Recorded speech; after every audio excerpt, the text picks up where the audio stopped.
I am Ismail Uşaklıgil. I was born in 1954 in Samandıra, Sancaktepe. I am the middle son of a family of farmers. We were an agricultural family, and I've been working with animals in gardens since the age of 6. I worked a lot with combine harvesters in vegetable gardens, selling goods in markets. I worked as a transporter until I joined the army. I worked as a transporter in certain districts in Istanbul for 10 years. There were no bridges at that time. We used to cross with car ferries, and we could cross only once a day. Our young years were spent under very difficult conditions, but these difficult conditions helped us a lot for today. If there had been some slackness in those days, it would have been difficult for us to reach today. I went to the army and I got married when I came back. Even though my wife was born in Istanbul, she always supported me and fought for me like a village woman. I thank her a lot. It is thanks to her support and success that we have come to this day. I have 2 children, a son named Bahadir and a daughter named Sida. I also thank them very much. They've also been involved in business life since they were 13 years old, and we have fought this struggle together. My family's support is the biggest chance for me to get where I am today. I always say this and thank them. After I got married, I told my father that I wanted to leave. I said to him that I wanted to do something on my own. He said, "What are you going to do?" I said I would sell construction materials. He said, "My son, there are people who sell construction materials. Who are you going to sell them to?" Actually, Samandıra is not a very big place then. We persuaded my father. I said I don't want any money from you. Just let me do it. I said I'll make an effort. I'll do a business. He let me do it and I started my first business life in 1987 with a capital of 1,500 marks at that time. When I was selling construction material, my intuition was strong. Coal was burning in the Samandıra region at that time, and coal would come from Sile, but there was no scale to weigh it in the village. I saw this weighbridge gap and bought a 40-ton weighbridge. Believe me, I was weighing the trucks waiting in the queue for 24 hours. I made good money. In the meantime, while I was thinking about doing another job, I got into the fence business. I started producing concrete poles and chain links. I started to be successful in that too, and I started to be recognized in the market. We are doing our jobs properly. You need to have quality products and reliable at the beginning of the business so that you can achieve success there. A customer is not just one customer. That customer brings you 5 to 10 customers. I have seen and experienced this in my life. The most important thing for me to reach today is my honesty. In 1990, AstroTurf started to become a demanded business in Istanbul and Turkey. In 1990, I established an AstroTurf in Samandıra. Again, my late father told me, "Son, our meadows are empty. Who will pay you money to come and play on the AstroTurf?" Maybe my events are a bit emotional, but I said, "Dad, if the team plays for an hour, it's enough for me." After I finished the AstroTurf, there were full subscribers for 7 hours. While I was dealing with concrete pole works during the day, I was doing my work on the AstroTurf from 6 to 7 p.m. until 2 to 3 a.m. I was going to bed at 3 a.m., getting up at 7 a.m., and starting my work again. My working situation was always like this. I don't take vacations, even today, even on Sundays. I always find something to do at the factory. I build teams, I do things with teams, and I don't want to stop the operation of the factory. Therefore, there is no vacation for me. Even if they come on Sunday, they'll find me at the factory. This is always the case. My wife and friends know it as well. After establishing the AstroTurf, I opened it for business. In the chain link market, I saw the market started to shrink in Istanbul. I was wondering what to do. I was researching and thinking about what I could do to continue in the same business in my sector. The market started to shrink. I was putting concrete poles and chain links around the villas, but I was uncomfortable. I was charging people a lot of money, but I was putting chain link fences, and this was bothering me a lot. One day I went to visit a friend of mine in Ikateli. Listen, this is very important. One of the reasons for Uşaklıgil's existence starts here. I saw a wire on the table. When I saw the wire, there is a thing called love at first sight. I was struck by lightning love. I was so happy that I found my future. I asked my friend if he could give me that wire, and he said to take it. Believe me, I was overjoyed. I don't know if I will ever experience such joy again. Anyway, I came back with that wire, but I didn't know how to get it made. But I knew it was the wire of my future. In time, I learned that a company was making these wires. I went and negotiated with them. I must have had billions at the time. I bought the machines. Believe me, I was making 35 wires a day with manual piano-shaped welding. I was showing this wire sample in the market. I was telling people who wanted chain link fences that this 5mm wire was more durable and longer lasting, and I was convincing people to buy it.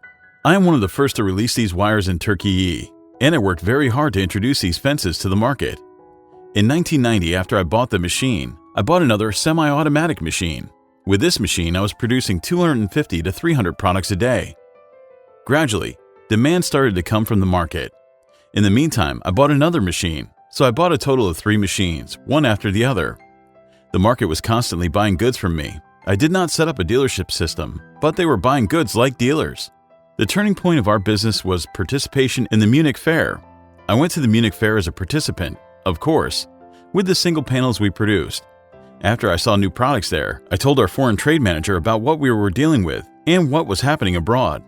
That day, we made an appointment to meet with the manager of the high-quality machines there and negotiated. We told them that after returning to Turkey, we would contact them and ask for one of these machines. The year was 2005. They came to us after the fair and offered us a high price. Believe me, we had never seen such sums of money until then, nor did we know them. They charged us 1.1 million euros. We talked with our family and said we could not pay this money. We could not buy these machines. Both my daughter and my children have different initiatives in business life. They even convinced me. They said, "Dad, let's buy. We will pay." I said, "My child, how will we pay this money?" We had a chance at that time. The euro and dollar were very cheap. The dollar was $1.20, and the euro was between 1.40 and 1.50 around that time. Maybe that's why we're lucky in our business. Anyway, we decided to buy the machine, and we applied for leasing. Thank God our loan was approved. After 1 year, our machine arrived. After we bought the machine, they came and installed it, and we started production in 2006. These machines were the latest technology machines of Europeans and Germans. Today, we have the latest technology machines. Our production capacity is very high in Turkey, and we are one of the big producers in Europe. Today, we have 5 ideal machines, and all these ideal machines have the latest high technology, costing above €1 million. After we bought and installed the machine, we started to think about who we would sell the product to in Turkey. We went back to the position we were in with the first machines, and we were in the same position with the new machine. No one in Turkey was familiar with this, and there was no demand for the products that these machines were going to produce. Finally, we applied to the state railways. We told them, we have such a production, and as the government, it is something that will benefit and profit. We'll be able to produce and make a good contribution to our country. We made our specifications, and they were accepted, thank God. When we completed the work for the state railways, the demand started to come, and 2 years later we bought a new machine. Then 2 years later we bought another machine, and we had 3 machines. Some people said that a factory in England was closing down. They asked if we would buy machines with the same technology as ours, and we said we would. We went to Ireland and bought the whole factory. We bought those machines for 50% less under the conditions of those days, and we were very happy that we bought them so cheaply. We brought those machines, installed them, and started production. I used to live in a 70 square meter small house. Believe me, I still live in a 70 square meter small house right now. My wife wanted me to buy a house. I said, "What are you going to do with a new house?" She said, "No, we need a house." We went and looked at the villas in Samandıra. They wanted 900,000 Turkish liras just for 4 walls. It was good money at that time, I said. I'll give this money and spend 1 million more for interiors, and it will be 2 million liras. The next day, I went and bought another machine in Germany. This time my wife remained silent, and she didn't ask for the house anymore. Later, we started to expand abroad. We started to participate in fairs, and the effort started to pay off slowly. Then we stepped into the German market. Our goods started to catch on in that market too. The Germans insistently forced us to buy another machine, and we went and bought the 5th machine. We are currently exporting with 5 European machines. We exported to around 50 to 55 countries, including the Middle East, France, England, Germany, the Balkans, and Africa. Thank God we export everywhere. Our goods are of very high quality, and we are a company that is popular in the market due to this quality. In 2014, the location of the factory in Samandıra became too small for this capacity. We had to buy land and move the factory to another place. We came to Dilovası, in the machinery specialization zone. Looked for a place, negotiated for 20 acres of land, bought it, and took out our loans. We finished building both the location and the factory within a year and put it into operation. In 2016, we started production and moved from Samandıra to our Dilovası factory. After 3 to 4 years, a place next to us was being sold. There was a 20-acre place. It was our chance and we bought it. We built a closed area of 22,000 square meters there. We continue to work in a closed area of over 35 to 40,000 square meters. We have a daily production capacity of 100 tons of goods in our factories. We could take it further, but we don't want to lower our quality, so we continue with a capacity of 100 tons. We produce 100 to 120 tons of goods daily. We have 170 employees. We used to participate in tenders from time to time, and there were times we had up to 300 employees. Now we no longer participate in tenders. We are in a 95% exporting position. Our employees know very well what to produce because of this export focus, so I'm pleased with our employees, and I thank them. As İsmailUşaklıgil, my advice to young people is that you need to love your job. You need to be determined in your work, and the biggest factor of success is honesty. Believe me, those who can do this triangle very well will succeed, so not everything is about money. Look, my monetary value today is very high. I don't want to say it now, but at the bottom, it was 1,500 marks. Why do I love my job so much? Because my job is my child, my third child. We make a great contribution to our country. We bring dollars to our country.